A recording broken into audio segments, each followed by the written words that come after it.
Vamos lá, estamos no ar. Olá, partners do Meeting Educacional, tudo bem com vocês? É uma honra tê-los aqui conosco. Eu sou Fred Silveira, gestor comercial da Escola Baiana de Medicina e Saúde Pública, curador e apresentador do Meeting Online. Está começando agora o terceiro episódio da nossa sexta temporada, que terá 9 capítulos, passando pelos principais desafios dos líderes e gestores educacionais que buscam sua própria evolução, a melhoria da sua instituição de ensino e a transformação da educação. Mensalmente estaremos por aqui, sempre trazendo convidados de alta relevância para o setor educacional, e você terá a oportunidade de interagir com eles. Se você está assistindo no YouTube, inscreva-se no nosso canal e aproveite para assistir aos outros episódios desta e das demais temporadas. Um agradecimento mais do que especial aqui aos nossos apoiadores, as marcas de excelência do mercado educacional que estão conosco nessa temporada. Principia Soluções Financeiras, Brandil Inteligência e Consultoria, Somos Young, Actifly Martech, CRM Educacional, Somos Cobra Fix, Qualinfo Tecnologia para Educação, Strix Educação, Avaliação e Projetos e Unibolsas Brasil. Entramos no mês do Meeting Educacional Bahia 2024, um mês muito importante para a Bahia, um mês que nós celebramos o Dia da Independência do Brasil na Bahia, e vamos trazer os principais assuntos do evento em um webinar especial, sobre o tema O Cenário e as Visões de Futuro na Educação Superior Brasileira. Vai ser uma boa mostra para quem não é da Bahia e um belo aperitivo para quem estará no nosso encontro presencial do dia 17 de julho.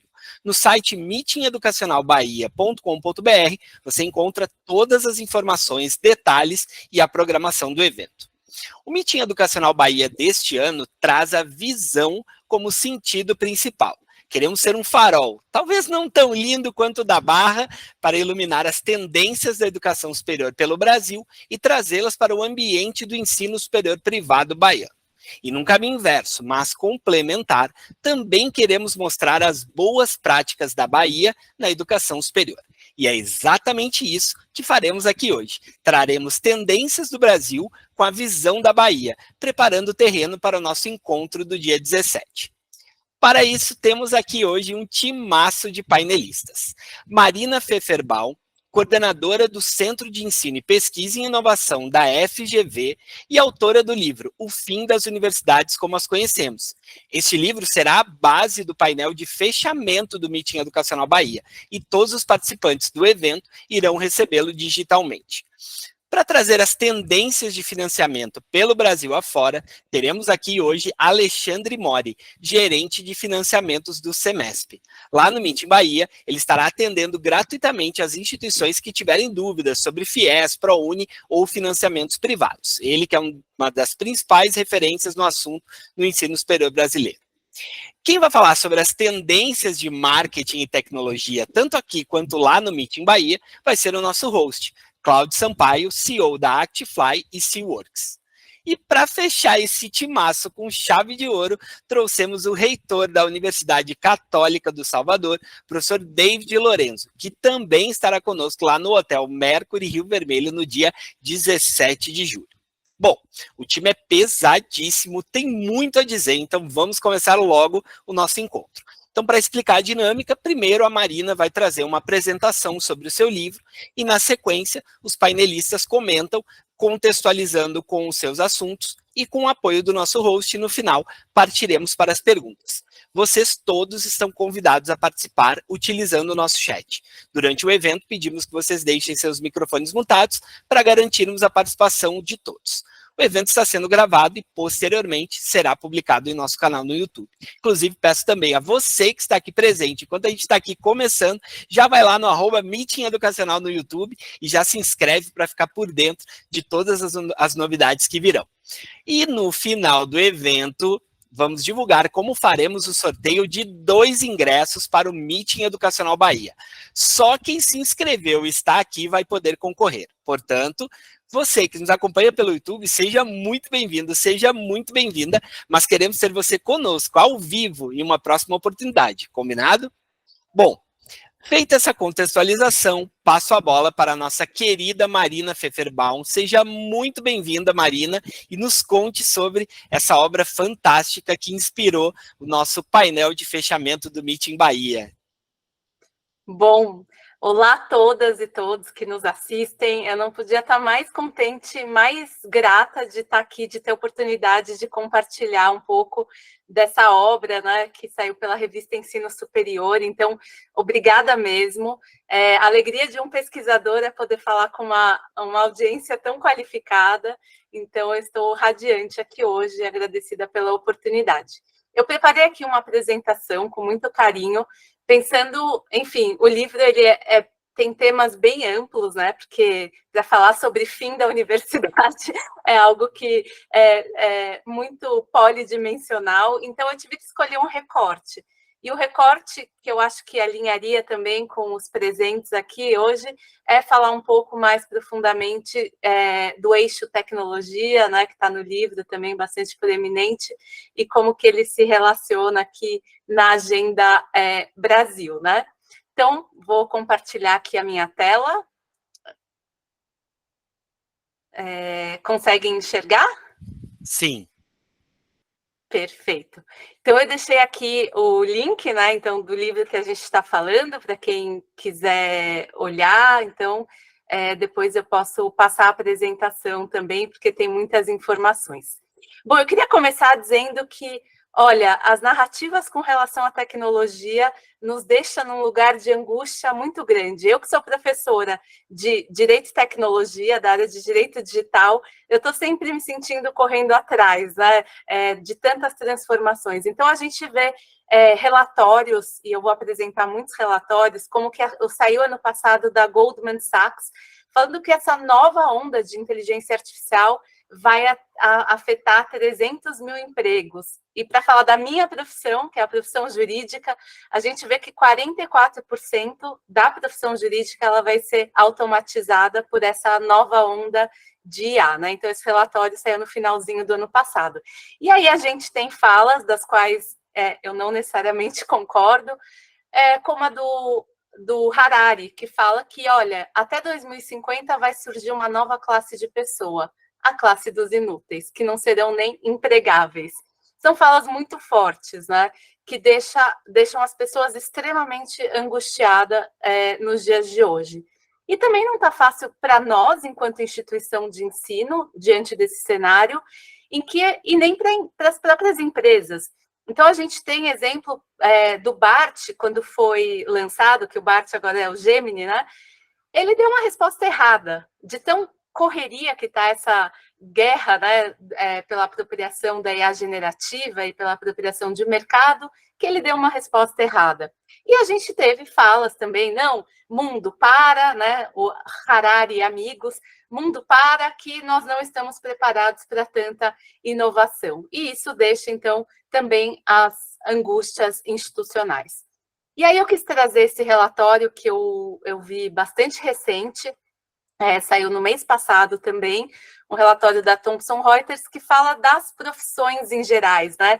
E eu achei interessante ver como que as pessoas estão se sentindo com relação a esse uso da ferramenta de inteligência artificial generativa, porque agora o ChatGPT, né, é um exemplo, mas a gente tem várias outras ferramentas, e as pessoas estão ainda se sentindo hesitante, mas também tem o sentimento de esperança, só que elas não estão plenamente contentes. Por quê? Porque a gente tem ouvido falar muito sobre desinformação, sobre alucinação, como é o termo que usam, essa questão da perda do emprego, mas também existe uma dimensão muito contente, que é o aumento da eficiência, das tarefas rotineiras e dessa apropriação da inteligência artificial.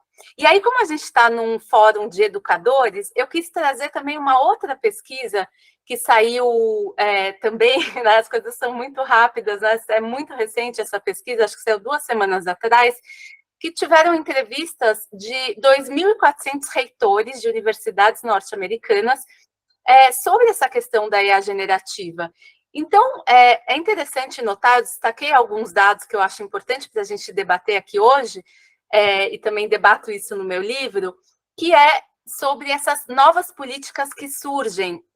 Como será que a gente tem que ter uma ética agora em pesquisa na universidade? Como que a gente usa a IA generativa dentro da sala de aula, já que está na palma das nossas mãos? Então, 20% dos reitores hoje estabeleceram já uma política para esses usos, mas a maioria das universidades norte-americanas ainda não, e nem as brasileiras, certamente. Mas o que eu achei muito interessante desse resultado é que quase 100% dos funcionários que trabalham nas instituições de ensino requereram treinamento com relação à inteligência artificial generativa, porque estão se sentindo inseguros, mas também como um campo de oportunidade para melhorar o seu dia a dia. E com isso, eu achei interessante mostrar que, com relação aos currículos, ainda também não teve uma mudança para atender a esse mercado, né? Que habilidades, que competências a gente precisa ensinar propriamente dito. Mas existe uma porcentagem bastante grande, 73%, dos reitores falando que as suas universidades estão pensando em como melhorar esse currículo diante desse novo paradigma da inteligência artificial. E aqui eu quis trazer, só como a título de exemplo, quais são os maiores usos que essas universidades estão fazendo. E eu só vou destacar um, que é ter esse assistente virtual, por exemplo, um chatbot que auxilia o professor 24 horas por dia dando respostas aos alunos. Mas tem vários outros exemplos, mas esse é o mais comum. A questão é que a gente está diante de desafios, e essa é uma pesquisa que a gente está fazendo agora na Fundação Getúlio Vargas. A gente leu muitos textos sobre inteligência artificial, e a maioria dos textos, a maior preocupação com relação à área na parte de educação é a integridade acadêmica. Como que a gente vai lidar aí com essas novas ferramentas, com a produção de conhecimento e com direitos autorais aí como uma nova forma de trabalhar. E como a gente está falando sobre tendências nesse webinar, eu queria compartilhar um achado que a gente fez há alguns anos atrás, que também está no livro, de 9 tendências que permeiam o futuro da educação. Como eu falei, a minha chave aqui hoje é muito mais falar sobre a tendência do impacto da tecnologia, mas a gente tem 9 outras tendências que a gente quis chamar como tendências propositivas. Então, personalização e flexibilidade do ensino, bem-estar e inclusão, saúde mental, lifelong learning.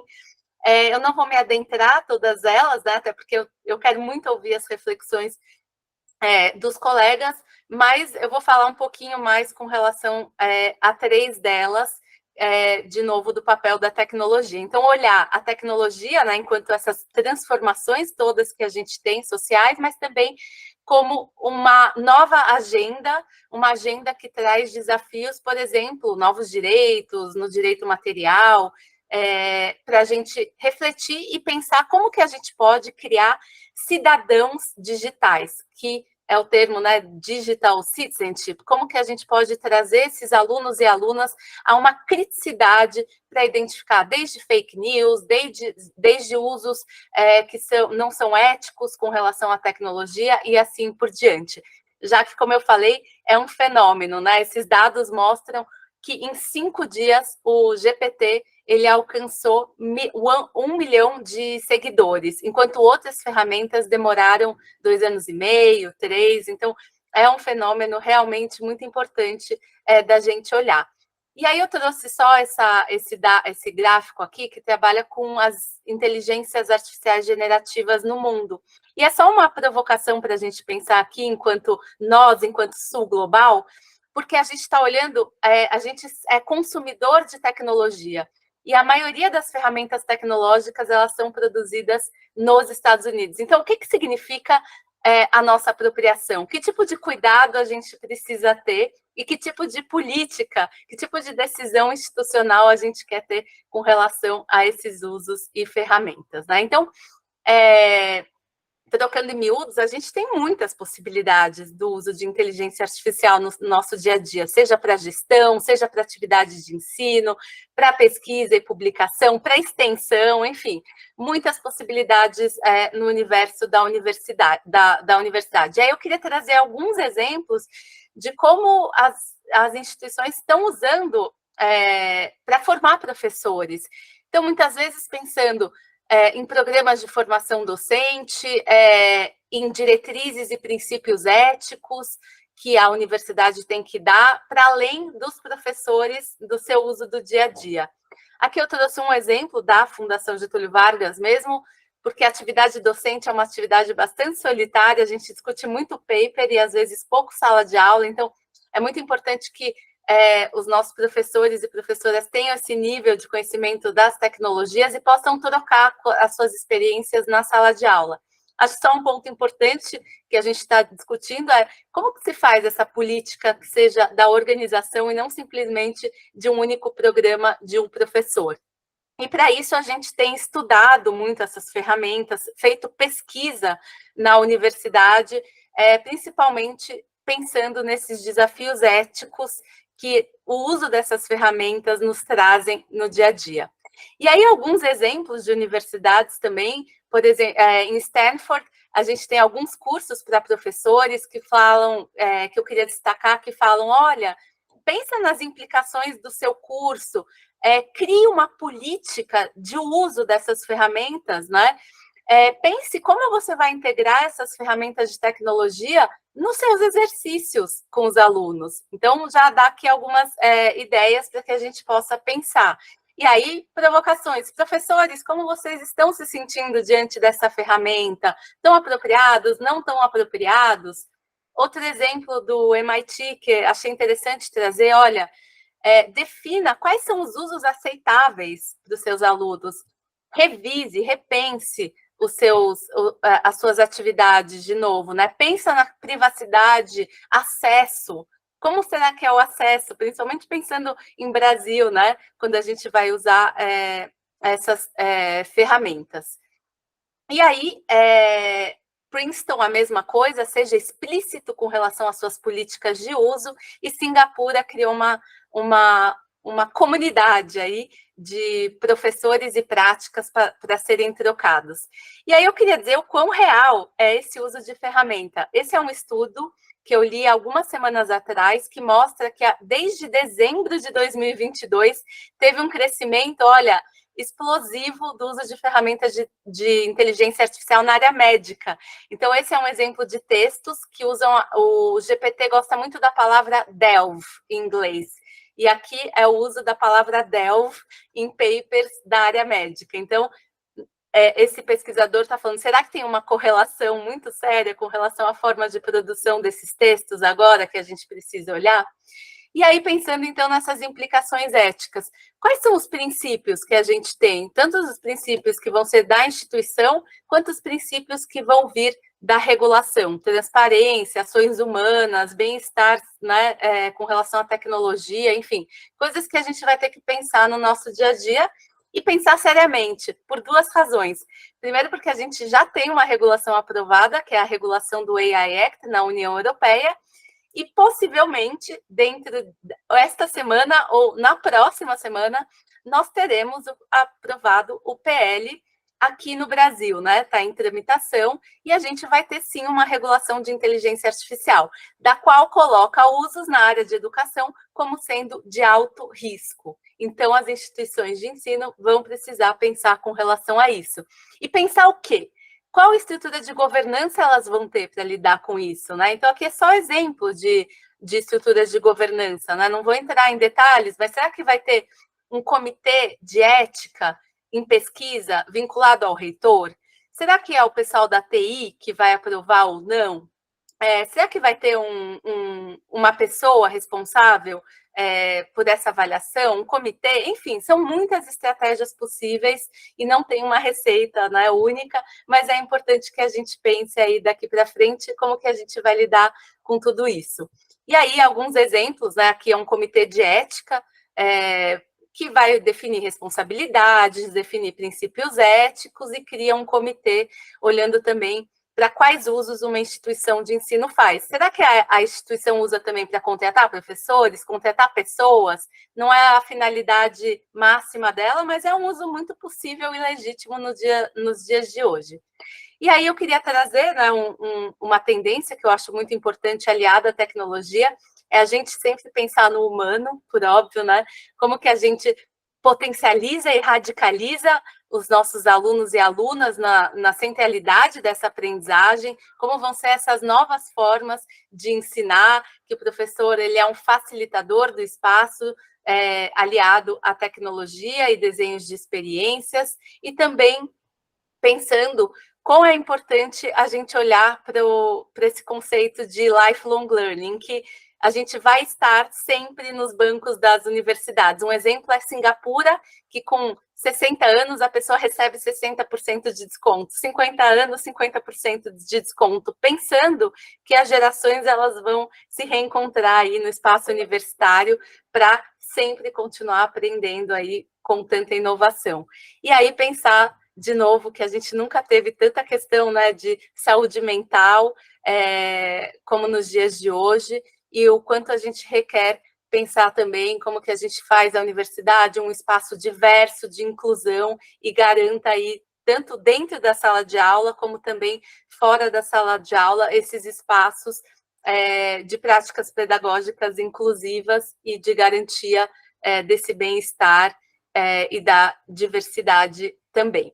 Com isso, eu deixo aqui também meus contatos. Quem quiser a apresentação, fica super à vontade para pedir. E mais importante do que tudo, eu espero que todos venham aí no Meeting Bahia, porque é um evento incrível e eu estou muito honrada de poder fazer minimamente parte desse momento. Muito obrigada de novo pelo convite e agradeço demais pela atenção. Uau! Marina, desculpa, só vou te corrigir numa parte, tá? Minimamente não. Você está participando de uma forma bastante efetiva, tá? Porque a gente vai usar, e para a gente é uma honra de verdade poder usar essa obra magnífica para fechar o evento, né? A gente sempre, quem organiza evento sabe que é muito importante a forma como a gente encerra o evento, e olhando a tua apresentação, eu já tenho a clareza de que a gente acertou em cheio. E numa próxima, a gente vai fazer aí os movimentos necessários para que você possa estar conosco também, né, presencialmente. Viu? Por favor, né? Porque Bahia... Não é brincadeira, já chama só para o Mas a gente certamente vai estar juntos aí em outras ocasiões. Muito obrigado. Cláudio, como o nosso host, né, quem vai trazer aí no evento e hoje também as tendências de marketing, de tecnologia, acho que tem uma porção de ganchos aí, né, e fique à vontade, o espaço aí é seu, seja muito bem-vindo, viu, e obrigado pela parceria. Tá no mundo, pronto. Aí. Muito obrigado, Fred. Acho que foram muitos ganchos mesmo, mas assim, eu vou dizer que assim, a conexão do que Marina falou com o que eu ia falar de tendência é uma palavrinha chamada sempre.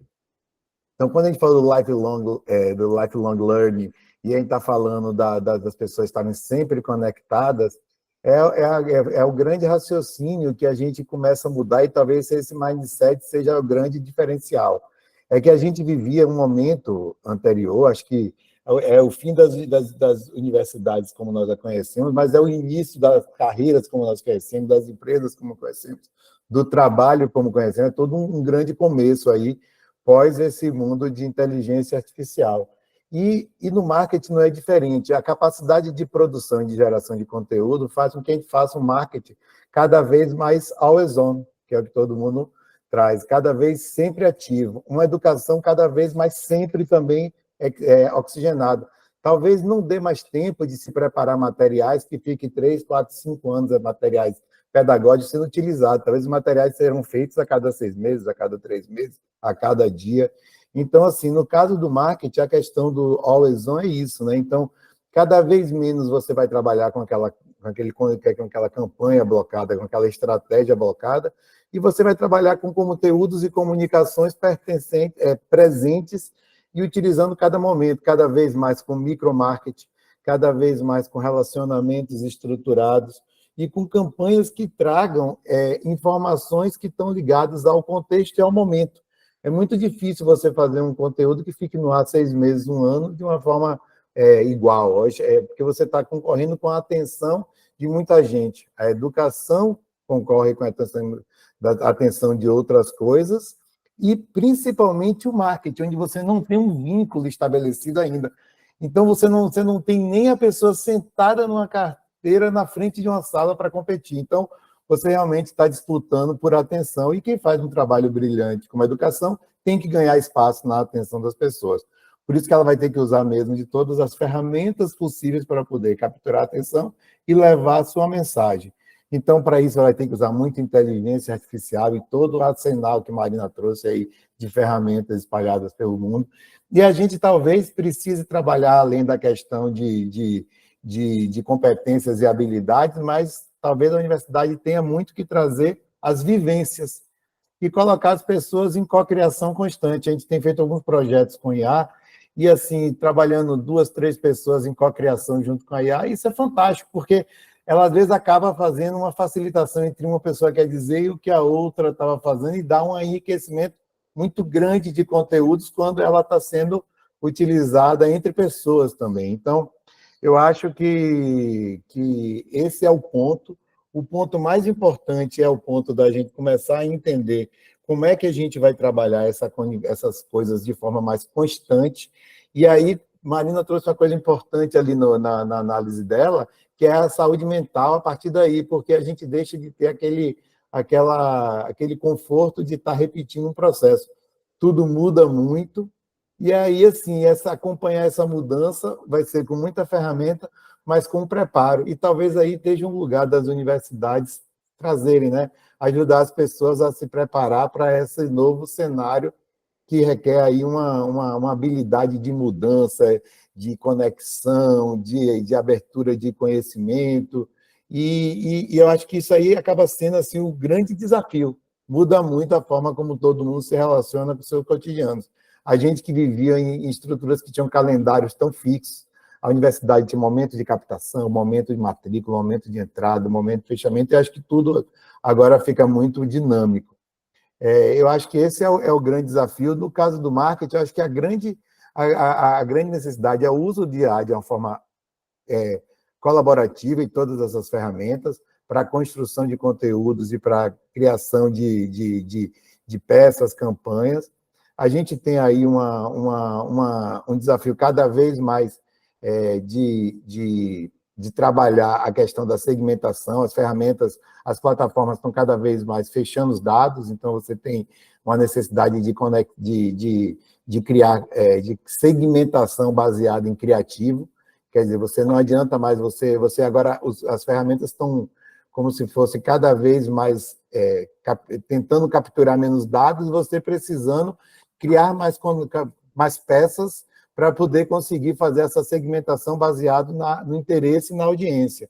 Então, você precisa estar muito conectado ao que seu público está engajando, e eu acho que tudo isso acaba sendo o grande desafio, o desafio de você usar esse ferramental todo que está aí de uma forma produtiva e de uma forma responsável. Então, acho que esse é o grande desafio agora. E aí eu queria perguntar um pouco aí ao Mori, assim, como é que isso tem sido assim, como é que isso tem acontecido nas outras instituições? Eu acho que cada vez mais a forma de abrir o conteúdo, de EAD, são ferramentas importantes para poder manter essa jornada desse aluno. Eu acho que cada vez mais as instituições falam de um público e de uma comunidade, menos de uma entrega de um curso apenas. Assim, isso tem sido assim, como isso tem se apresentado através das instituições pelo Brasil, e assim, se ele tem algum dado aqui da Bahia mais estruturado de como universidades têm utilizado educação, têm utilizado tecnologia e informação nesse processo de captação. Tem tido assim, grandes transformações em relação ao EAD, o que é que ele tem de dado a respeito disso? eu queria só linkar essa pergunta com o tema principal, né, que o Mori trata, que está totalmente conectado com captação, com tecnologia, que é algo, um dos fatores, assim, que eles são fatores-chave para esse processo todo, que é o financiamento, né? Como que, e aí, assim, dentro dessa pergunta, complementando a pergunta do Cláudio, o que tem aí de novas possibilidades de financiamento? Como é que isso seja no atendimento? Porque hoje, para você pedir um financiamento, é um outro contexto do que a gente tinha há um tempo atrás. Para você se relacionar, inclusive, com financiamentos públicos, da visão da experiência do aluno, né? Como que isso acontece? Eu acho... a gente tinha falado aqui nos bastidores que o Alexandre está num lugar que estava na iminência de ter um desabastecimento de Ele energia, saiu? né? Eu acho que sim. Aí, quando ele voltar, a gente faz a pergunta. Deixa eu aproveitar, então, para colocar aqui na nossa conversa o professor David, e aí eu já vou trazer dentro... Ah, não, o Alexandre chegou aí. Alexandre, nos ouve aí? Olá, pessoal. Eu tô Pronto. no 5G, Fred. Acabou de cair energia aqui. Tá bom, então só para a gente não perder aqui, vamos aproveitar enquanto você está por aí, né? Mori, o Cláudio tinha feito... ouvi sua pergunta, tá? Só para... Pronto. Fala um pouquinho para a gente isso, assim, como é que você está vendo esse contexto de algo que é um conceito, né, que é utilizado na educação o tempo todo, mas que obviamente, sofre essas transformações, né? Diz aí pra gente. Começando pelo que o Cláudio disse, Cláudio, eu acho que num primeiro momento a gente começou a usar o curso EAD de forma errada no Brasil, né? Sendo um curso de menor valor, e aí o aluno e a sociedade, e a gente entende que o trabalho que a gente contrata, o serviço que a gente contrata de menor valor, ele tem menor qualidade. Então, começou errado ali no princípio, né? Então, acho que a gente tem que pensar em algum jeito de transformar isso de uma outra forma, e os cursos realmente que eu vejo que são de AD de qualidade, são cursos que algumas vezes aqui no Brasil estão até mais caros do que os presenciais. Então, e isso o próprio governo já entendeu, se a gente pegar as mudanças que ocorreram aí nos últimos 10 dias, né? Que curso de licenciatura vão ter que ser... vão passar por avaliação anual, o curso de licenciatura EAD vão ter que ter 50% de presencialidade. Então, assim, existem algumas mudanças para ter uma qualidade melhor. E aí, respondendo a pergunta, eu acho que a tecnologia, então, ela está sendo feita de forma errada, né? Está sendo utilizada de forma errada, né? Ela tem que ser o meio, não o fim ali na hora de lidar com esse aluno, né? E uma outra coisa que a gente tem que entender, aluno de 18 a 24, 25 anos, fica 5 minutos vendo vídeo no YouTube, né? Como é que você vai querer que esse rapaz e essa moça fique 3 horas e meia ou na frente de um curso gravado, por exemplo, né? Então, a gente tem que repensar totalmente o nosso curso EAD. Então, eu acho que é isso. Pensando no que a Marina disse, eu acho que daqui para frente, a faculdade que ela quer sobreviver, ela vai ter que implementar matérias de inteligência artificial em cada curso seu, em cada área voltada para esse público, né? Então, o curso de medicina vai ter que ter matérias de medicina, enfim, sempre voltado. E quando a gente fala ali, até no dado que trouxe a Marina, que 300 mil pessoas irão perder o emprego, na verdade, esse emprego que ela vai perder não vai ser substituído só por máquinas ou por inteligência artificial, vão ser substituídos por pessoas que mexem com inteligência artificial. Então, eu acho que a partir daí a curricularização de uma faculdade ela vai ter que passar por isso dentro do seu escopo. Ah, mas o MEC não me obriga. Sim, mas o MEC te obriga a fazer o mínimo, você pode fazer mais, né? Então, eu acho que respondendo a pergunta do Cláudio, essa é a visão que eu tenho. Não sei se vocês compartilham com isso. E aí, Fred, na hora que você perguntou sobre financiamento estudantil, na internet caiu. E aí, e aí, assim, complementando isso, né, você está falando aí com muita propriedade das mudanças e das transformações da tecnologia dentro do processo de aprendizado, dentro do propósito da instituição e tal.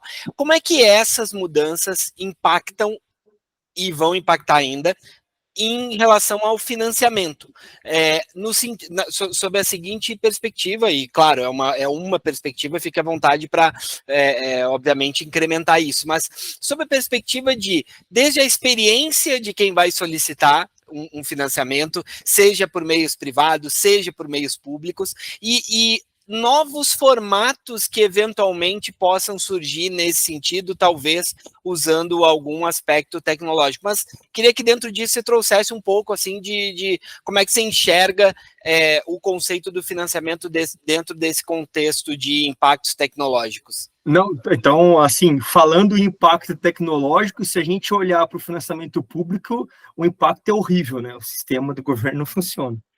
Né? Então, assim, e aí quando a gente vai para o financiamento privado de empresas privadas, é claro que ele tem uma atenção muito maior nesse cara, né? Você pega, por exemplo, a Fundacred que está aqui hoje, o sistema deles funciona.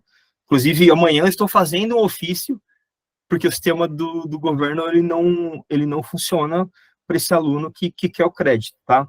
Então, esse é um ponto. Sistemicamente, o governo ele é muito lento.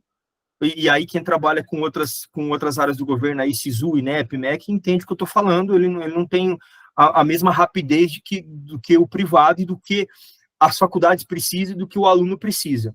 Então, assim, isso é um ponto que tem que ser mudado urgentemente. Para vocês terem uma ideia, foi disponibilizado ali 62 mil vagas por FIES no primeiro semestre, foram colocados 27 mil contratos para dentro do sistema. Essa diferença, ou seja, aí 40 mil contratos, 15 mil contratos não foram finalizados por problemas sistêmicos. Então, isso é algo que a gente tem que olhar muito, assim, tá, Fred? A parte sistêmica, ela tem que ser refeita do zero, tá? Eu tenho outras coisas, divisões que eu acho do futuro, mas aí ela não vai tanto na tecnologia, vai tanto de visão de mudança mesmo, de paradigma, que eu posso falar daqui a pouco para você depois. Legal. Não sei se você quer que eu fale agora. Ou se a minha internet permitir daqui a pouco também. Não, fica à vontade, assim, porque a ideia é a gente fazer trazer um pouco assim da tua visão sobre financiamento, e daí de aspectos não tecnológicos, para onde que esse negócio vai caminhar, Mônica? Não, perfeito. Eu acho assim, a gente tem que lembrar, então, que o financiamento estudantil ele vem perdendo relevância durante os últimos 15 anos, muito porque o governo ele coloca menos dinheiro, ele tem menos dinheiro para colocar no financiamento. Tá? Em virtude disso, eu vejo uma outra contrapartida de que o governo ele vai ter que olhar melhor para as faculdades, para quem ele está entregando esse financiamento. Então, aí eu vejo uma tendência que o Semesp ele fala isso há mais de 15 anos já, que as políticas públicas elas vão ser entregues para a universidade que comprovar melhor qualidade do curso, ou melhor qualidade, ou melhor capacidade de empregabilidade no futuro. Né? Então, eu acho que a tendência principal hoje, nos próximos anos, e aí a gente teve um retrocesso aí nos últimos 4 anos, o governo passado ele não olhou muito para esse lado, mas a gente está vendo uma retomada maior aí desse governo agora, no sentido de, olha, a faculdade que mostrar mais capacidade de tirar o aluno do ponto A e levar para o ponto B, ou seja, sair, primeiro ele se formar, né, e depois ele conseguir um emprego na área, ela vai ser aquela faculdade que vai ter mais programas de fomento, vai ganhar mais FIES, vai ganhar mais ProUni, e vai ganhar ou outro tipo de programa que o governo futuramente venha a criar. Então, a tendência que eu vejo é um maior aumento de bolsas nas faculdades públicas, né, principalmente para cotistas. Então, hoje, cotista é 50%, né, de bolsas numa faculdade pública. A gente está vendo uma tendência aí de aumentar nos próximos anos algo que chega a 80% dessas vagas para cotistas, e essa diferença venha para o ProUni ocupar nossas vagas aqui nas faculdades privadas, tá? E aí, uma outra mudança, porque hoje o público do ProUni é o mesmo público do FIES, mas aí quando você engorda o público do FIES por esse público que vem das faculdades públicas, aí você pode subir, então, um pouco o público do FIES aí para uma área socioeconômica, né? Hoje é 3 salários mínimos per capita por pessoa no FIES e no ProUni, e aí você pode aumentar um pouco aí para 5, 6 salários mínimos para o FIES, e aí você dá até mais capacidade de ele auto se alimentar ali, né? Esse aluno ter mais capacidade de pagar, porque ele já é um aluno com maior poder aquisitivo. Então é isso que a gente está vendo, uma tendência aí, uma conversa do governo desde o ano passado. Resumidamente, é isso que eu vejo para o futuro. Maravilha. Professor David, aí a gente, espero que o senhor entenda, né? A gente propositalmente lhe deixou para esse momento aqui, porque daí a gente entende, e o Meeting olha muito para isso, sim, e como é que isso acontece dentro da instituição? Como é que a gente aplica isso e tal? Então, a gente teve, né, desde a fala brilhante da Marina em relação ao livro, trazendo uma série de aspectos tecnológicos, acadêmicos, de comportamento, etc. O Cláudio traz a tecnologia aplicada ao marketing, e falou um pouquinho, e depois a gente vai aprofundar a questão de captação de alunos, etc. E o Alexandre traz o financiamento. E aí eu queria lhe perguntar, como reitor, né, de uma grandíssima instituição, como é que você enxerga esses pontos? O que o senhor vê acontecendo lá aqui, né? Eu tenho a sorte de estar no mesmo lugar aí da Católica. O que o senhor enxerga aí acontecendo? Quais são outros pontos que daria para destacar? Enfim, queria uma primeira análise sua aí em relação ao que foi trazido agora, contextualizando com a Católica aí, professor. Seja muito bem-vindo, viu? Muito obrigado, Fred. Obrigado aí pela delicadeza, né, do acolhimento, pelo convite tão gentil e honroso de participar deste momento tão especial, né? Queria saudar a você aqui em seu nome como curador deste grande evento do Meeting Educacional, saudar toda a equipe que faz a diferença, né, no cenário da educação superior no nosso país. Também saudar aqui os colegas Cláudio, Mori, que dividem aqui comigo, né, este momento de debate e reflexão, e de maneira também muito especial a professora Marina, né, ela que nos ilumina aqui com seu livro. Eu quero dizer, professora, que lhe dá os parabéns pela obra, li o livro avidamente, né, ele me provocou, nos provoca, né, a nós educadores em nosso país, em muitos segmentos, tem uma extensão incrível, né, quero lhe parabenizar, tá? Pela oportunidade que nos dá, que nos concede, de poder se dedicar e se curvar a uma temática tão interessante, com a provocação que já começa ali no título, tá? O fim das universidades como as conhecemos. E a partir daqui, Fred, que eu queria começar brevemente minha reflexão, tá?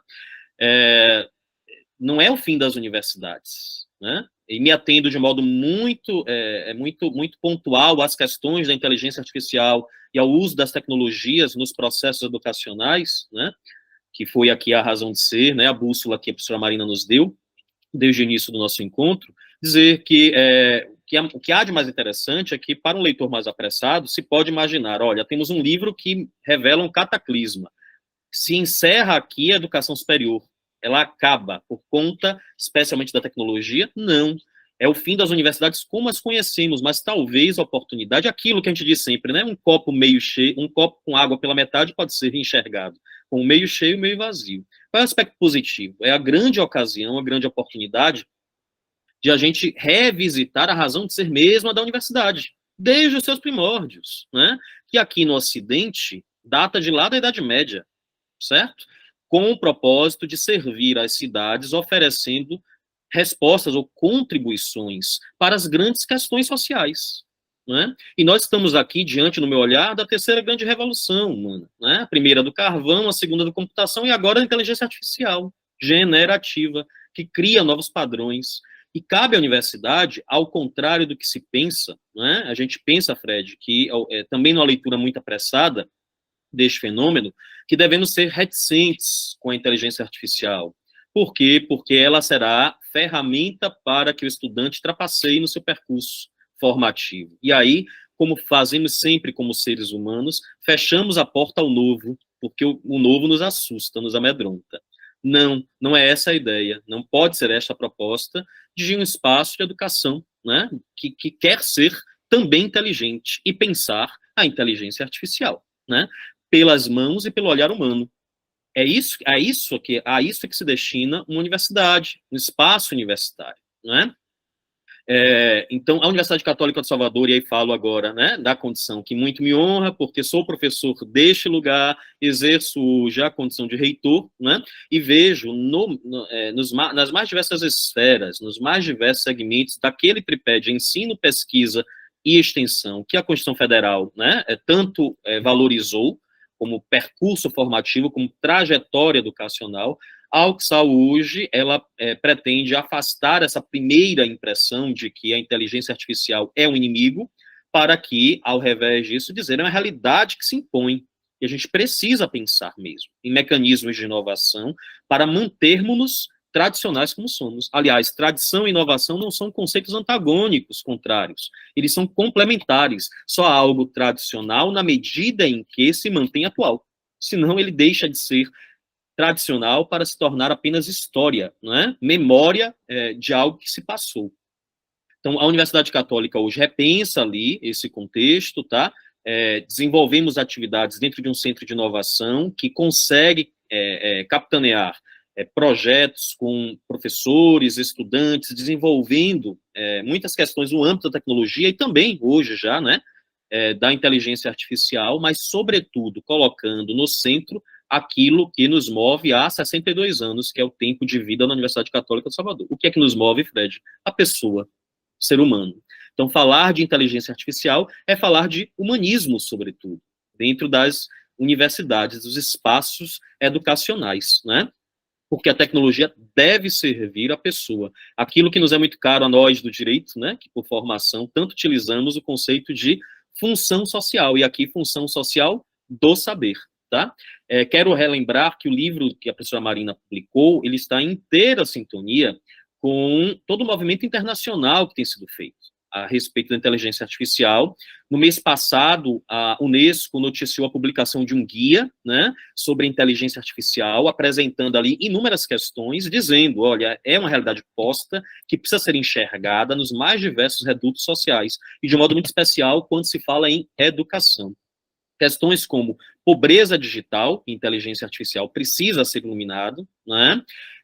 Desigualdade social, questões de desigualdade de gênero, né?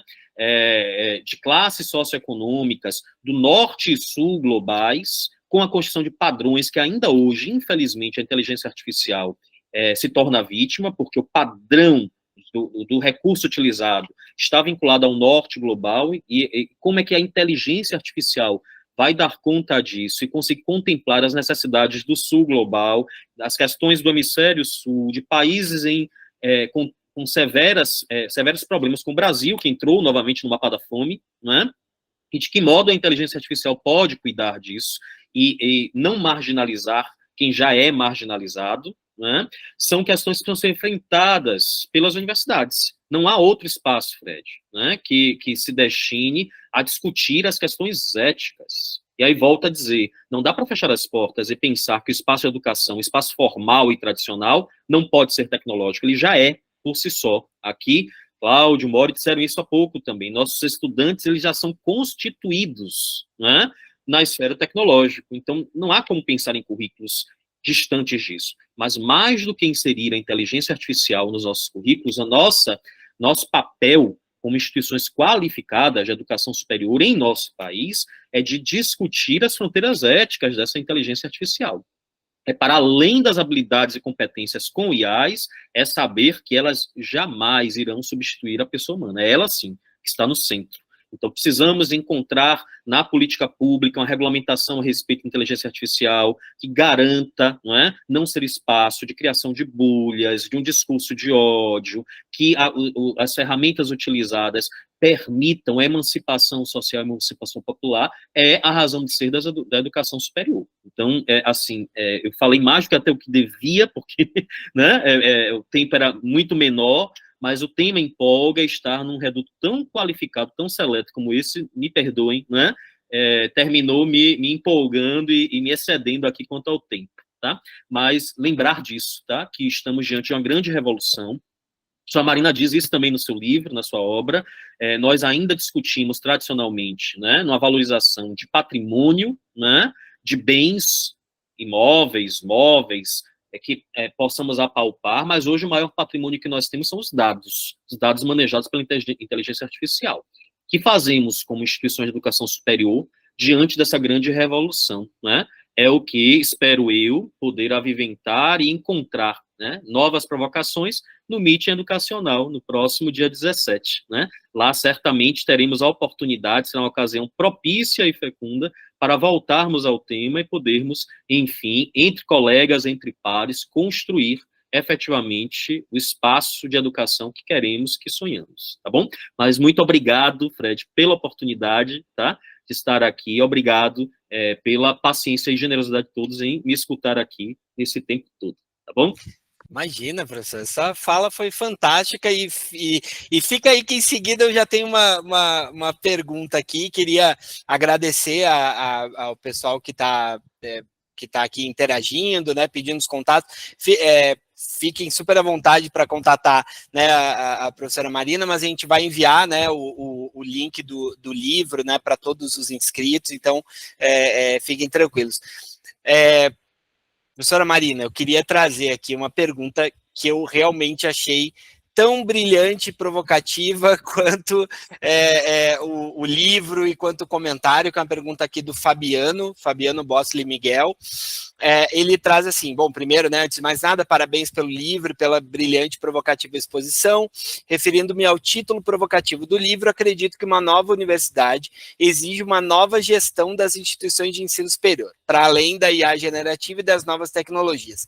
Gostaria de ouvir a sua opinião a respeito. Quais são, para você, as premissas fundamentais para a gestão universitária diante desse imperativo da nova universidade? Eu achei essa pergunta fantástica. E depois eu vou voltar aí com o professor David também, para ele, na figura de autogestor, também trazer, né, essa visão aí. Professora Marina, por favor. Eu queria dizer que eu estou maravilhada aqui ouvindo vocês, é muito, muito legal poder ter esse espaço de troca. Agradecer muito, Fabiana, essa pergunta, acho fundamental, e realmente vou pedir aqui a ajuda dos universitários também para contribuições, porque ela é uma pergunta bem complexa mesmo, enfim. E, de novo, eu vou ter que ter recortes, né, para falar sobre ela. Eu queria comentar um gancho aqui que eu acho que é importante, que está um pouco permeando na fala aqui de todos, que tem a ver com qual que é o nosso projeto, tanto político-institucional da universidade, qual que é o nosso projeto de Brasil. E aí eu queria comentar que, apesar de eu ter falado bastante sobre tecnologia, e eu acho que é um eixo fundamental da gente pensar em como que a gente vai ressignificar a universidade, eu queria também trazer uma provocação que tem a ver com essa pergunta aqui do Fabiano, que é do que o Brasil, nosso, global, seremos importante. Eu não acho que a gente vai ser importante por fazermos tecnologia, né? Eu acho que somos consumidores, mas sim, eu acho que a gente vai ser muito importante por uma política e responsabilidade climática. E aí eu queria trazer, assim, acho que a importância que a gente tem na economia global, enquanto economia verde, e eu acho que isso tem que ser algo que tem que estar no coração das universidades, sim, um projeto político-pedagógico que vai se responsabilizar pela questão climática. Eu falo de uma faculdade de Direito, e acho que existe aí uma responsabilidade de pensar a política climática, litigância em clima, porque o Brasil vai ser responsável por trabalhar a economia verde. Eu acho que isso a gente pode se diferenciar muito. Então, acho que a gente poderia olhar para isso. Eu também queria trazer dois outros pontos que foram tocados no debate, que é a questão do pós-emprego. Os relatórios apontam para um futuro que é bastante diferente, né, do que a gente está olhando hoje. Como que a universidade ela vai inserir nos seus quadros essa questão de ajudar alunos e alunas também a se encontrarem nesse mercado profissional? e aí eu acho que está muito conectado com várias falas que eu ouvi aqui de universidades que estão trazendo a temática do empreendedorismo como um eixo, né? Também para que as pessoas se reinventem e possam, de certa maneira, serem empreendedores de si, com muito cuidado com o que esse termo significa, né? Mas pensar que as formas de emprego vão ser diferentes e como que a gente prepara esses estudantes para essa forma que vai ser muito, concordo muito, né, com essa visão, né, da humanização, mas dessa relação homem-máquina, né, como que a gente potencializa isso. E o último ponto que eu queria trazer é como que a gente consegue manter na universidade, dentro dessa ressignificação, políticas que levem a sério inclusão e diversidade. A gente viu o estrago que a pandemia fez, e o quanto a gente está colhendo, né, dessa época triste, mas também o quanto a desigualdade social no nosso país aumenta. E como que a gente, então, retém esses alunos e alunas nas universidades. Acho que esse é um ponto que a gente é muito preocupante, que tem a ver também com pensar como é que vai ser a questão do EAD, como é que vai ser a questão da valorização / precarização docente. Então, tudo isso a gente precisa refletir fortemente quando a gente está olhando aí para a gestão, mas só são alguns pontos para a gente começar o nosso debate, porque essa pergunta do Fabiano realmente é excelente. E aí a gente, perfeito, professora, e aí a gente pergunta aí para o nosso autogestor aí, professor David, e aí, como é que dá para responder essa pergunta dentro da sua experiência, o que dá para trazer para a gente aí, usando um termo, né, da moda, você tem lugar de fala, né, totalmente, para falar sobre isso. Ô, Fred, veja, é difícil, viu? Eu consegui apresentar aqui alguma coisa muito concreta de um caminho, digamos assim, maduro e infalível, né? A gente tem diante de nós, e graças a Deus que é assim, né, muitas perguntas e poucas respostas, porque é o que nos move, né? Nos move com o nosso combustível são as perguntas, não são as respostas, né?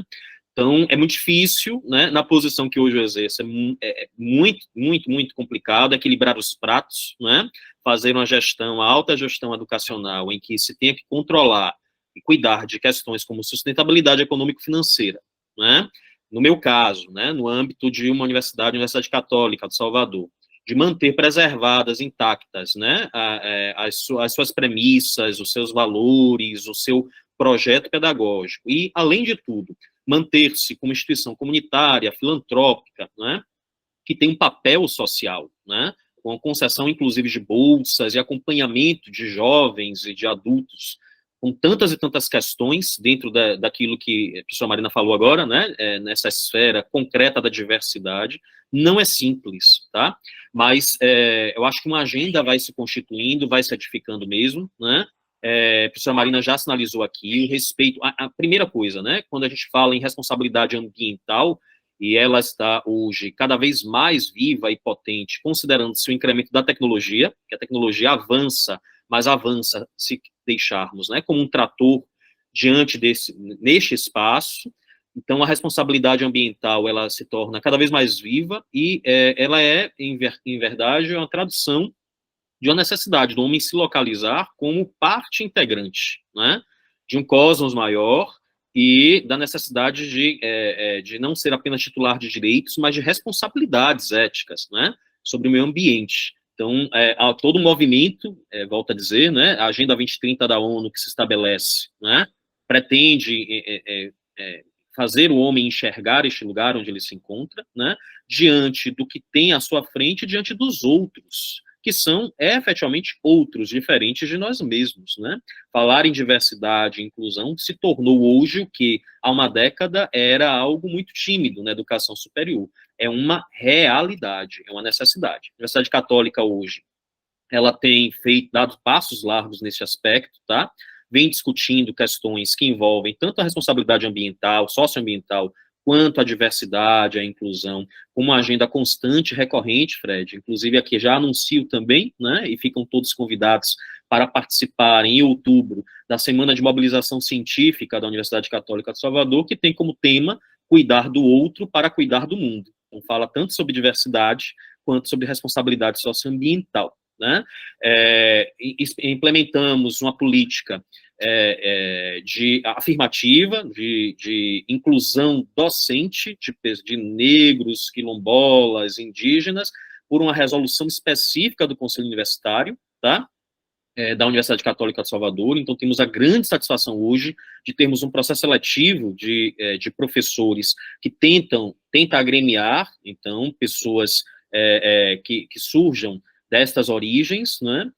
É um débito histórico que nós temos no nosso país, assim como também todo o suporte e um acompanhamento das delicadezas que circundam não apenas, também elas e principalmente as pessoas com necessidades especiais, mas entendendo que falar em diversidade e inclusão hoje é reconhecer, mesmo naqueles que tenham essas diferenças empanadas, não visíveis, não tão, né, tão iluminadas, são sujeitos também que merecem uma atenção e um acompanhamento para além de estudantes, como pessoas no mundo, não é? Porque não nos basta diplomar o sujeito e dizer, aqui entregamos como produto por aquilo que você investiu durante tanto tempo, não apenas economicamente, como energia, como afetos, como tempo, aqui está seu diploma. Não é mais, né? A nossa marca está na pessoa, no sujeito que a gente contribuiu, que você tenha se tornado agora como bacharel, licenciado em um dos nossos cursos aqui. Permaneça numa trajetória de educação continuada, porque o mundo demanda isso. Mas você só vai ficar se faz sentido estar nesse processo educativo que se pensa ético, né? Então, esse o mote, eu acho, tá, Fred, no âmbito da minha reitoria, enxergando o lugar que eu hoje, né, no ofício que hoje eu ocupo, enxergando desta janela, esse o desafio que nós temos, equilibrando os pratos, entendendo mesmo a educação como uma demanda que está submetida a exigências de mercado, de necessidade de conversar com a sociedade, mas também como espaço que tem regra e compasso para desenhar a arquitetura da sociedade que a gente espera que exista. Sem isso, é melhor fecharmos as portas, porque uma instituição educacional deixa de cumprir o seu papel, né, que é educar e emancipar o nosso povo. É por aí. Perfeito, professor.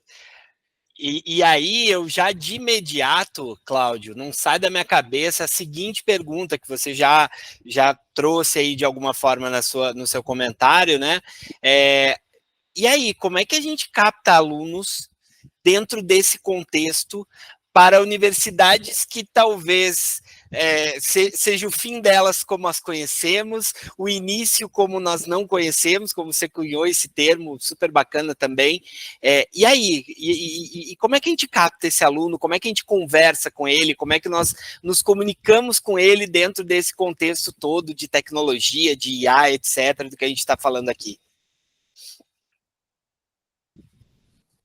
Eu acho que toda vez que a gente começa a falar sobre tecnologia, a gente tem que assim, a gente acompanhar assim, esse processo histórico de adoção de novas tecnologias.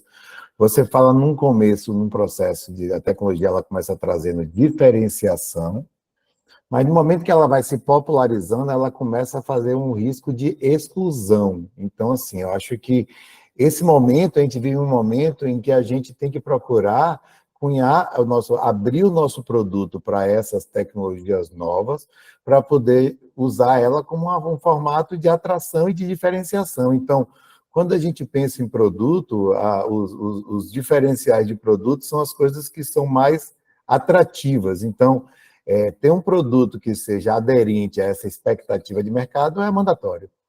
Você precisa ter um produto aderente à expectativa de mercado, saber comunicar e saber eticamente encaixar para que ele agregue real valor ao processo a que se propõe. Ele não pode ser apenas um carimbo. Eu acho que esse é o momento atual. Depois existe um compromisso real com o movimento de adoção da inteligência artificial, que é de fazer uma ampla disseminação para garantir que as pessoas não fiquem excluídas. Você vê quando a internet começou a ter uma adoção muito grande, as pessoas falavam que de acesso à internet, de caminhos de apoio para que não tenham pessoas sem acesso digital, porque não ter acesso digital há 15 anos atrás significava excluir uma margem de trabalhadores que talvez o eletricista não pudesse vender seu trabalho se ele não tivesse acesso ao WhatsApp. Então, garantir o acesso é mandatório. Então, acho que são dois compromissos. Um é se diferenciar verdadeiramente com ética e compromisso, e depois garantir o acesso, porque se todo mundo tiver acesso e todo mundo estiver preparado, ela se torna uma ferramenta. Se parte estiver preparada e parte estiver excluído, ela se torna um muro. E eu acho que o nosso maior desafio como instituição é construir uma comunicação e um propósito que transforme IA em ferramenta e não em muro. E é muito fácil, talvez essa seja a grande preocupação de todo mundo, quando todo mundo fala preocupado. Porque como a inteligência artificial está na mão de... O controle, como muitas coisas, estão na mão de muito poucas pessoas, o que pode ser ferramenta, pode virar muro. E se virar muro, se torna uma coisa excludente, aí está o grande problema. Então, acho que as políticas que foram trazidas aí, diversas vezes no discurso de todos, elas são para garantir que a seja a ferramenta, que seja um acelerador de conhecimento, que permita ao agricultor produzir melhor, ao enfermeiro que entra na faculdade sair empresário, sair o que ele quiser, porque eu acho que o papel da faculdade é formar empregos, formar carreiras, mas é formar indivíduos.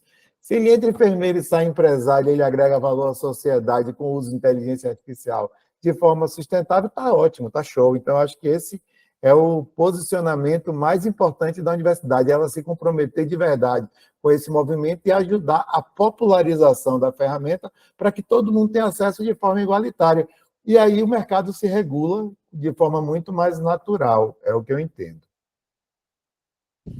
Perfeito, perfeito. Daqui a pouco a gente vai falar um pouquinho, no final aqui, a gente vai falar um pouquinho específico, né, sobre o Meeting Bahia, mas eu queria só registrar aqui que daqui a pouco também eu vou pedir uma fala dele como nosso anfitrião do Meeting Bahia, mas o professor Gilberto trouxe uma coisa aqui super interessante, e se você olhar lá na programação do Meeting Bahia, você vai ver que no painel de captação, que vai ser tocado lá pelo Rodrigo Buier, a gente colocou como atrair e captar, né? Estratégias inteligentes de atração e captação de alunos, porque a gente entende isso, né? A gente entende que esse termo ele pode ser mais amplo, e acho que o Cláudio trouxe isso muito bem. Mori, você está por aí? Teu 5G está te permitindo ainda estar com a gente? Acho que sim. Pronto. Mas estou no 3G, o 5 já foi embora. Rapaz, então para aproveitar aí teu 3G, é o seguinte, conectando também com a fala do Cláudio, e com uma coisa super, que é aquele modelo australiano e tal, que é um negócio que me fascina, que é o financiamento está conectado com a empregabilidade. Aí eu queria te perguntar, mais ou menos a mesma pergunta que eu fiz para o Cláudio em relação à captação, mas como é que tu enxerga, nesse contexto, a permanência do estudante e a ida dele para o mercado de trabalho? O que tu está vendo aí nas instituições que tu visita, Brasil afora, como é que essas coisas estão acontecendo? Não, bacana. Sobre a captação, Fred, o financiamento ele é extraordinário, né? Vamos pensar no FIES. A gente teve 157 mil alunos tentando FIES no primeiro semestre de 2024, sendo que o estado da Bahia é o quarto com mais alunos. Tá? Então, isso é uma informação importante. E aí, você tem só 27 mil contratos firmados. Sobraram 130 mil alunos que disseram para a faculdade, olha, eu quero pegar um financiamento com você. E aí, você está fazendo o quê? É a famosa lista de espera, Fred, que você sempre me vê falar dela, né? Então, tá aí, você precisa de uma tecnologia bem pequena, falando em tecnologia também, que é o nosso assunto, para você conseguir trazer esse aluno do FIES para um financiamento próprio seu. E eu não estou dizendo nem que esse aluno quer desconto, ele não quer bolsa, ele está falando para você que ele quer financiamento, que ele quer te pagar depois, que ele quer só uma ajuda para te pagar ali na frente. Então, isso é importantíssimo, tá? E aí a gente tem uma pesquisa aqui no Instituto Semestre, que a gente fez com quase 6 mil alunos, que 93% disseram que precisam de uma ajuda da faculdade para estudar. E aí eu pergunto para vocês, que tipo de ajuda vocês estão dando? Hoje, a maior ajuda que vocês estão dando é desconto, vocês estão renunciando receita. sendo que se você tiver qualidade, se tiver empregabilidade comprovada, você pode falar para o cara, olha, não estuda no meu concorrente que está te dando desconto, estuda na minha com financiamento, porque eu vou te colocar no mercado de trabalho. Então, eu acho que é uma roda, né? Você comprova o mercado de trabalho e você traz mais aluno pagante para você, né? Isso para mim fecha na minha cabeça e eu não consigo entender como gestores, reitores preferem dar desconto do que bolsa, do que financiamento. Tá? Então, acho que esse é o primeiro. E o segundo, eu acho que falta uma ferramenta na faculdade de conectar o aluno que está se formando ao mercado de trabalho. Né? O aluno vai embora, ele sai da faculdade, ele se forma, você entrega o diploma, fala para ele, ó, tchau, e fecha a porta. Cara, traz esse aluno para você de volta, mantém ele com você ainda, oferecendo para ele um trabalho, né, condições de ele arrumar um trabalho, porque aí também a gente vai estar conectando o que todo mundo está falando aí nos últimos 5 anos, que é o estudo ao longo da vida, né? Então você continua com esse aluno estudando com você de novo, então vira de novo uma roda. Então eu acho que falta um pouco dessa percepção aí de as faculdades têm as soluções, mas elas não estão interligadas, parece que uma não conversa com a outra, né? Uma torce para o São Paulo, a outra para o Corinthians, elas não conversam. Eu acho que, resumidamente, é isso que eu tenho que falar aqui, pegando a visão dos outros colegas que falaram antes de mim.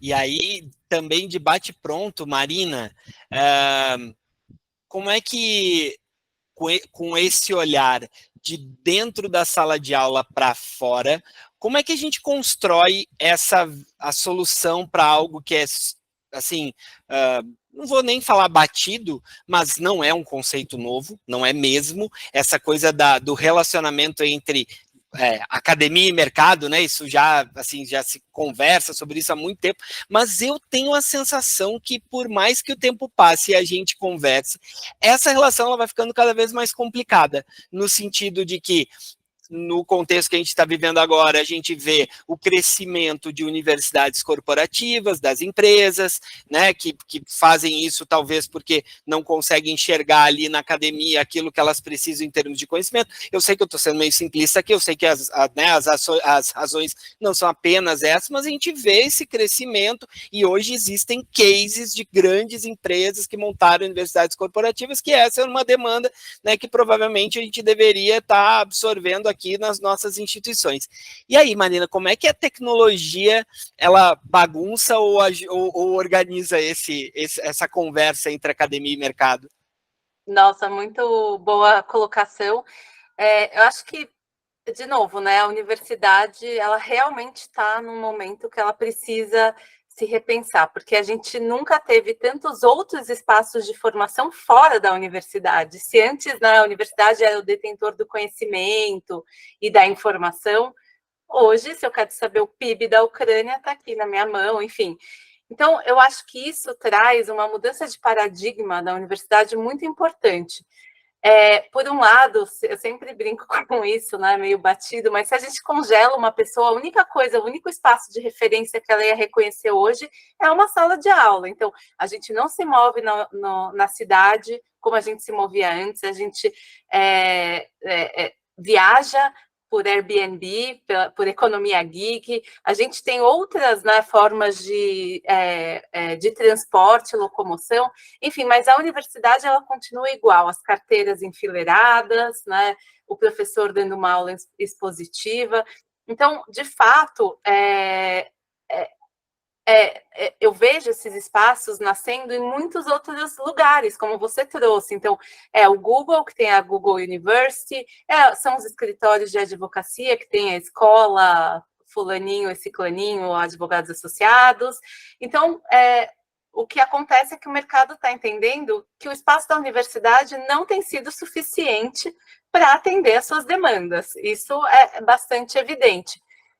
Seja por justamente ter essa forma de ensino que ela é muito descolada da realidade, em que você tem aulas expositivas, poucos práticas, né? E aí, quantas vezes a gente já não ouve dos estudantes, né, das alunas e dos alunos, isso eu aprendo no meu estágio, né? Isso eu aprendo na prática depois, né? Como se a universidade não fosse esse espaço de aprendizagem.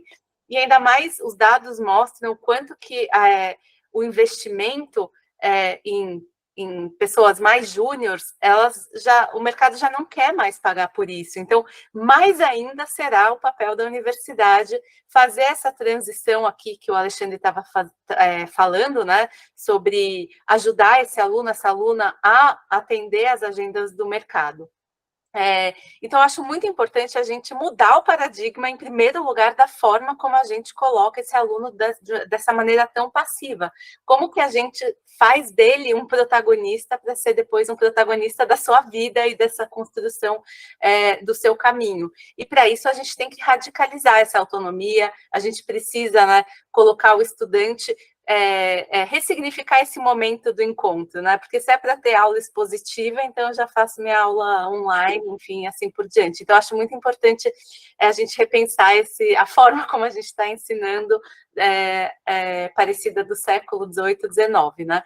Então, esse é o primeiro ponto. O segundo ponto que eu acho legal falar é que, obviamente, a gente precisa da parceria do mercado para fazer projetos, para colocar os alunos nessa vivência. Então, a gente tem sido cada vez mais pressionado, enquanto docente, de buscar recursos fora também, para fazer pesquisa, enfim, para várias outras coisas, mas a universidade não deve atender à pauta do mercado, porque a pauta do mercado é uma pauta que tem seus interesses, né? Então, a gente também, enquanto universidade, tem um papel fundamental de transformação social, enfim, que muitas vezes não é a pauta do mercado, né? Então, a gente precisa bastante olhar para isso, mas que, de fato, a gente precisa formar pessoas que estão acompanhando todos esses movimentos e que tenham todo esse significado, é muito importante. Muito bom. Mori, você quer contribuir aí? Eu quero. Ô, Fred, pegando aqui o gancho da Marina, sobre essa invasão que a gente está vendo das empresas terem universidade corporativa, e aí também essa demanda, né, dos universitários, dos alunos para fazer esses cursos de menor duração. Eu acredito que uma vantagem que esses cursos têm é que ele coloca a pessoa mais rápido no mercado de trabalho. Né, um curso de 2 meses, 6 meses, e o nosso é de 4, 5, 6 anos. Então, olha o tempo que a pessoa não vai estar no mercado de trabalho. Então, e eu não vejo por que a faculdade, a cada 2, 3 meses, ela não pode emitir um mini currículo, um mini certificado para esse aluno. Ele completou uma aula, e aí ele ganha um mini diploma para ele aumentar, engordar o seu currículo, e também a faculdade ajudar esse aluno a fazer o seu currículo para o LinkedIn, para o mercado de trabalho, e também ali já no primeiro semestre já colocar esse cara no mercado de trabalho com esse mini currículo, porque aí ele está vendo o valor agregado, e aí esse cara não vai evadir. Então, também eu acho que é um pensamento que as faculdades têm que ter em cima disso. Era só para completar. Perfeito, perfeito. Pessoal, a gente está encaminhando aqui, já está na última parte aqui, tá? Mas ainda tem, eu vou daqui a pouquinho, já vou falar como é que a gente vai fazer o sorteio para os 2 ingressos do Meeting Bahia, e os nossos painelistas vão trazer aquilo que a gente, como uma homenagem que surgiu no evento dedicado, né, e que homenageava as mulheres, vão trazer a pérola do meeting, a pérola do encontro, aquilo que vocês têm que levar, né, para suas instituições, que é aquele insight matador, aquele insight que é o resumo ali da ópera. O Meeting olha muito, né, o Meeting educacional olha muito para essa coisa da aplicação. Então, fiquem aí, como diz o outro lá, depois dos comerciais a gente volta aqui com os nossos painelistas e a gente vai falar um pouquinho, né, sobre o Meeting Bahia. Mas deixa eu aproveitar esse momento aqui, agradecer, né, especialmente, mais uma vez, aos nossos patrocinadores: Principia Soluções Financeiras, Brandwell Inteligência e Consultoria, Somos Young, Actifly Martech, CRM Educacional, Somos Cobra Fix, Qualinfo Tecnologia para Educação, Strix Educação, Avaliação e Projetos e Unibolsas Brasil.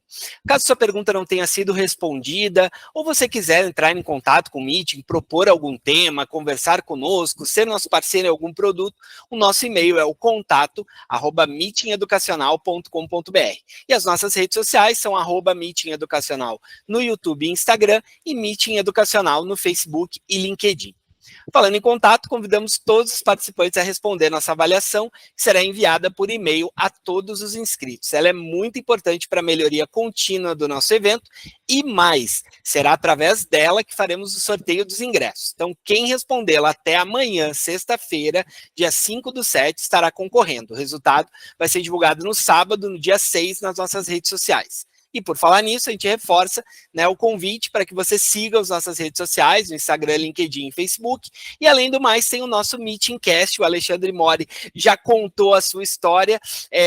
Vocês ouçam lá e para ficar na dúvida ele falou que ele falou nos bastidores que ele foi jornalista, ele tem uma conexão com forró, que é muito bacana, então ouçam lá a história dele, ele conta, o nosso Meetingcast conta a história de grandes profissionais da educação superior, ele está lá no Spotify, Pocket Casts, Amazon Music e Google Podcasts. Fiquem ligados, então, nas nossas comunicações para não perder nada dos nossos conteúdos e próximos eventos. Esse ano de 2024 está começando o segundo semestre, mas ainda tem muita coisa pela frente. Você que está acompanhando no YouTube, se você gostou, dê o seu like, compartilhe o vídeo, comente aqui embaixo e o mais importante, se inscreva no nosso canal e ative as notificações para receber em primeira mão os nossos próximos conteúdos. E eu reforço que numa próxima ocasião você possa estar aqui com a gente para poder interagir, né, com os nossos painelistas. Bom, feitos os comerciais, deixa eu trazer aqui, eu vou começar com o Mori, né? Não sei se o 3G dele nesse momento se transformou no 2G, se ele ainda está lá. Mori, eu queria tua reflexão final e um convite, né? Você vai estar com a gente no Meeting Bahia, um convite para quem está nos assistindo, tanto aqui no webinar quanto nas nossas redes, para que os líderes, gestores possam participar do nosso Meeting Educacional Bahia 2024. Obrigado pela presença. Eita, será que o 3G já foi consumido? Beleza, tá bom, vamos em frente, vou começar então aqui com o nosso host, né?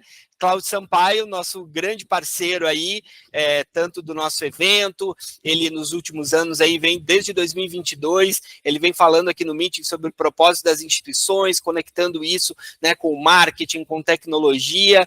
Cláudio, o que seria assim a pérola do Meeting, né? O que as pessoas têm que levar, e aproveita e já faz o convite para que elas estejam no Meeting Educacional Bahia, ouvindo, dentre outras grandes apresentações, a tua fala sobre as tendências, né, de marketing e tecnologia que irão impactar o produto e o negócio das IES. Então também tem aí um bate-bola, né, uma referência ao livro da Marina, não é mesmo, Cláudio?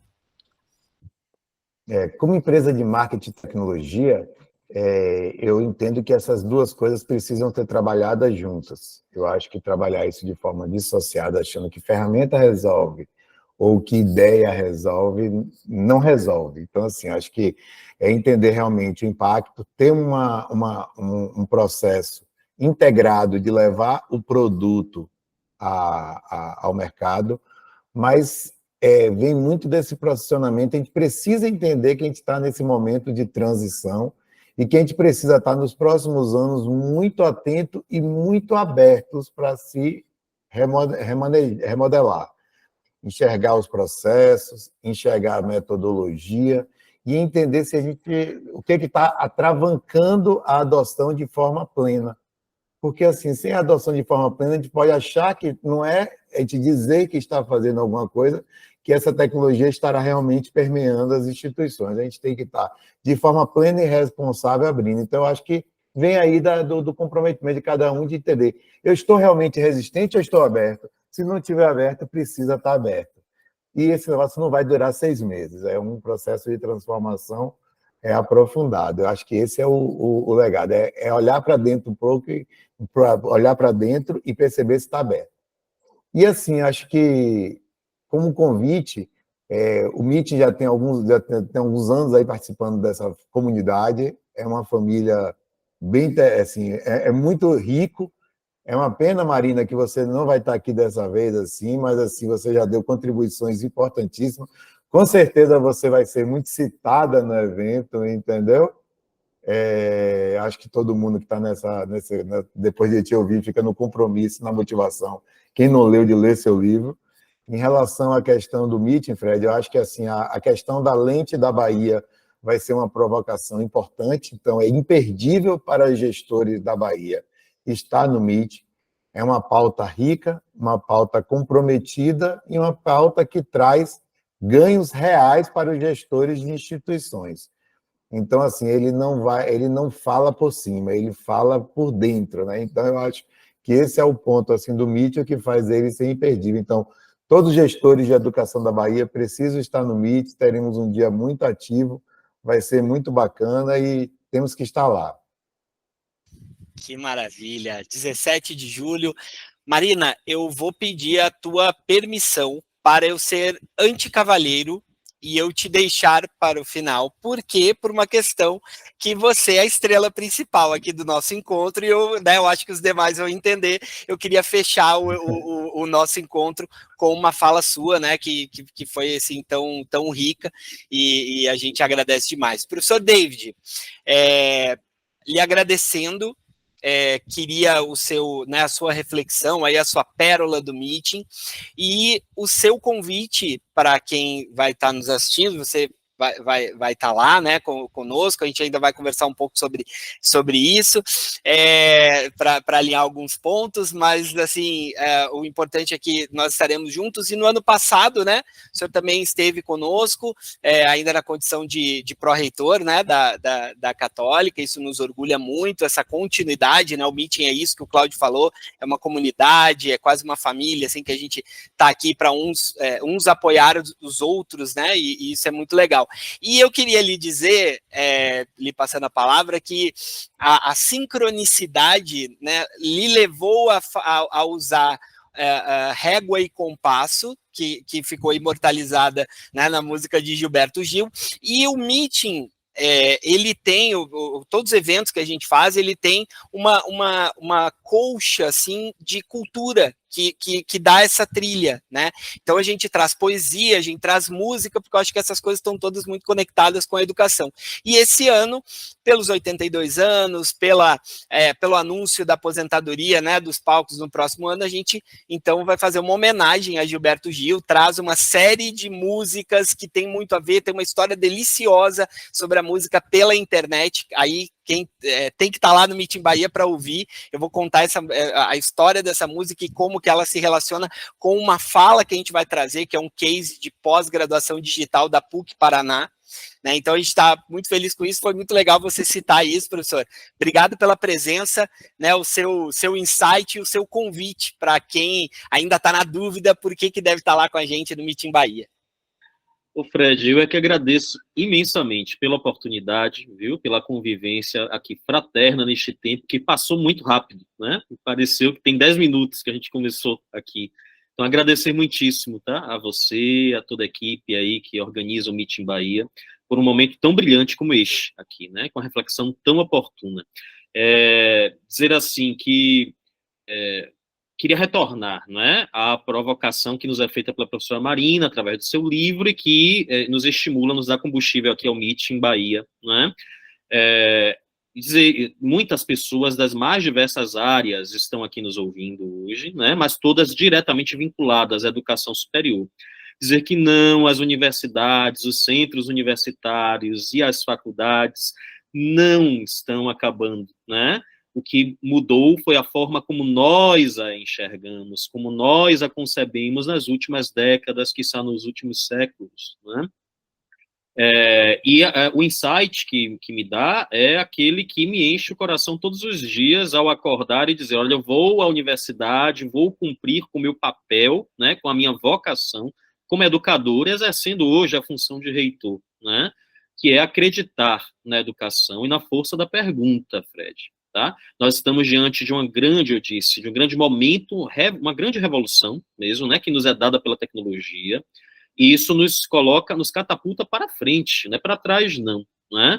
Entendendo que o espaço educacional é o espaço de buscar responder às novas perguntas que são dadas. Então, para todos vocês que dividem este espaço tão qualificado como é o espaço educacional, mas que também lhes priva de sono, que lhes enche de ansiedade, de inquietações, eu quero retomar, porque entendo, viu, Fred, que a arte, mais do que tudo, expressa nosso espírito. Fico muito feliz aqui com a observação que você fez a respeito, né, de Gilberto Gil, e veja como providencial, né, ter falado de Régua e Compasso, e o Meeting também por isso quero parabenizar, né, pela oportunidade de podermos fazer ali, prestar homenagem também a este grande mestre. A arte, ela deve ser fiel condutora, né, de nosso espírito. Eu quero, em todas as suas expressões, eu quero terminar lembrando aqui uma provocação que nos é feita por Eduardo Galeano, no seu livro Palavras Andantes, um livro muito interessante, que é fruto da captura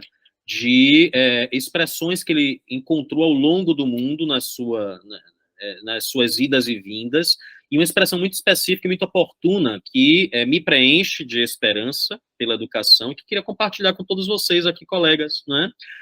De uma frase que ele encontrou no muro em Quito, que dizia assim, quando encontrei todas as respostas, mudaram as perguntas.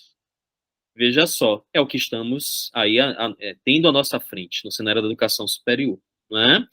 Quando quando encontrei todas as respostas, mudaram as perguntas. Então, que seja assim, né? E que permaneçamos assim, né? Fiéis à nossa vocação, fiéis e firmes no nosso propósito, e avante, né? Porque tem muitas perguntas a serem respondidas e, com certeza, nossas vidas devem se dedicar a escrever páginas dessa história da humanidade, tá bom? Não percam, né? Mais uma oportunidade que nos é dada aqui pelo Meeting, né, que vai acontecer na Bahia no dia 17. Fred acabou de dizer, eu tive a oportunidade de participar no ano passado. Eu sei, tá, que todos aqueles que nos escutam agora ou que nos ouvirão depois, quão difícil termos tempo livre, né, ainda mais o dia inteiro, considerando-se que tempo também é um grande capital hoje em dia, né? Mas eu preciso dizer aqui, em primeira pessoa, depoimento pessoal, como é importante dedicarmos este tempo a este evento. É um evento qualificado, diferenciado, que nos oportuniza um relacionamento muito significativo que se perpetua. Então, a todos aqueles que não participaram ainda de nenhuma edição do Meeting Educacional, que não percam o dia 17, que entendam quão importante é dedicar esse tempo, tá? E aqueles que já participaram e que, por alguma razão, né, estão, de certo modo, desmotivados a dedicar este tempo, digo, renovem a esperança, porque será necessariamente um momento muito valioso. Espero vê-los todos lá no dia 17, no nosso encontro no Meeting Educacional. Muito obrigado, mais uma vez, Fred, viu, pela oportunidade. Muito obrigado a todos vocês pela escuta paciente e acolhedora, tá bom? Sigo à inteira disposição. Parabéns mais uma vez. Que maravilha, que maravilha. Bom, chegamos ao final, e aí, Marina, obrigado por ter compreendido, né, nós finalizarmos, mas assim, não, como eu brinquei, né, não tendo usado aqui os princípios do cavalheirismo, mas é porque eu acho que esse encontro ele precisava realmente ser concluído, né, com um insight seu, com a sua manifestação, né. Estou de acordo que a gente vai precisar construir aqui um momento para estarmos juntos, eu assumo esse compromisso aqui de público, tá?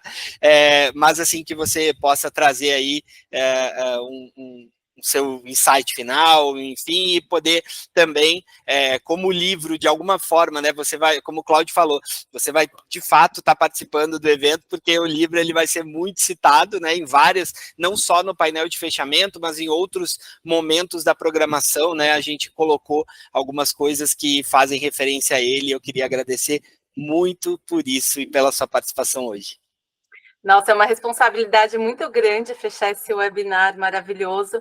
E eu queria trazer um ponto que eu tenho visto em muitos estudos e me marcou muito nas falas aqui, que é uma das tendências da universidade ser global, né? Então, buscar estar integrada no mundo, mandar estudantes para fora, trazer as agendas internacionais, mas principalmente o papel da universidade em ser local, então, de transformar a realidade, né, da sua da sua comunidade, né, do seu projeto político-pedagógico, né, em que ela está inserida. E aí eu queria terminar com uma frase que está muito relacionada à fala do David, que a gente está bem alinhado, que é uma frase, então, do Paulo Freire, que fala: é preciso ter esperança, mas ter esperança do verbo esperançar, porque tem gente que tem esperança do verbo esperar, e esperança do verbo esperar não é esperança, é espera.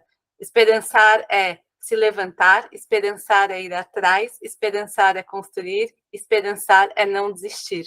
Então, acho que a gente está num momento muito forte de transição, mas a gente precisa ter ação. Então, com isso eu termino e muito, muito obrigada. Gente, muito, muito obrigado pela presença de todos, muito obrigado aos nossos painelistas. A gente não podia ter encerrado de uma maneira melhor, mas toda essa construção que nos trouxe até aqui foi belíssima. Fiquem ligados aí, principalmente quem está aqui na Bahia, que participe com a gente do dia 17, e quem não está, fique ligado aí nos nossos próximos webinars e nos nossos eventos. No segundo semestre a gente realiza o nosso Meeting Experience em Curitiba, então a ideia do Meeting é realmente ser nacional, poder compreender as realidades e fazer com que os profissionais e as instituições possam ter melhores resultados e uma evolução que transforme a educação. Muito obrigado a todos e até a próxima. Tchau, partners!